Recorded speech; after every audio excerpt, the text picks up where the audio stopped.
Jean-Marie Périer rancunier envers son père biologique Henri Salvador, un type très moche.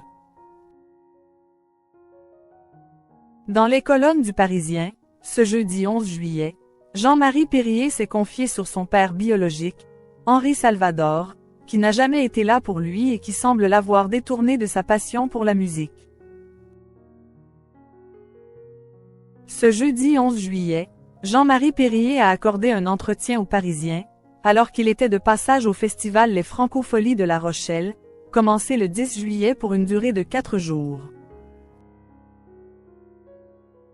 Le photographe, écrivain et ancien compagnon de Françoise Hardy, a accepté de faire des confidences sur la disparition récente de la chanteuse.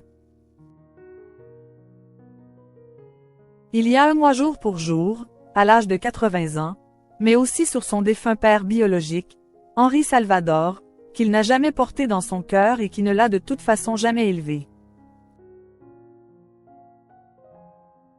Dans les colonnes de nos confrères, Jean-Marie Périer a été interrogé sur le fait qu'il ait pu profiter des années 1960, qui fascinent tant. Rapidement, il a abordé de lui-même le sujet de ses liens familiaux, avec une franchise assez déroutante. Oui, bien sûr, et je me rends compte de la chance que j'ai eue. Mais, ma chance c'est que ma vie est ratée. Gamin, j'étais musicien, je composais au piano, c'était ma vie. Et à l'âge de 16 ans, en 1956, j'apprends par un amant de ma mère que j'ai un géniteur. En découvrant de qui il s'agissait, il ne le connaissait, pas à cette période-là, il a fait un véritable rejet en abandonnant brutalement sa passion pour les instruments, alors qu'il semblait fait pour ça.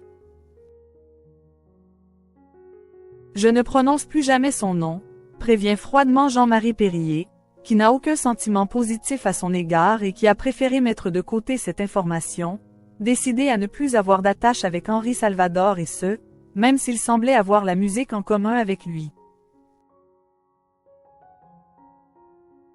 Un homme qui l'a empêché de faire de la musique? C'est un artiste extraordinaire, mais un type très moche. J'ai acheté ma place pour le voir à l'Alhambra et j'ai pris dans la tronche quel formidable musicien il était. Tout ce dont j'avais envie était là sur scène. Cette nuit, j'ai changé de vie. J'ai fermé mon piano pour ne plus jamais en toucher un.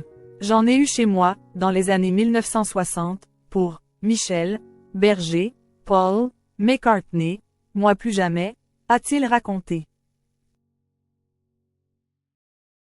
Lorsque le Parisien a voulu savoir s'il regrettait de ne pas avoir repris le piano, il a déclaré, retraçant l'un des moments importants de sa carrière. Oui et non. D'abord ça ne sert à rien et puis, c'est ce qui a fait que j'ai rencontré Daniel Filipacci, photographe et éditeur, NDLR. Avec lui, ma vie elle a changé du tout au tout. Alors que je reviens de l'armée, je le recroise et il me dit on va faire un petit journal de musique, tu veux en être? Je plonge dans la seconde.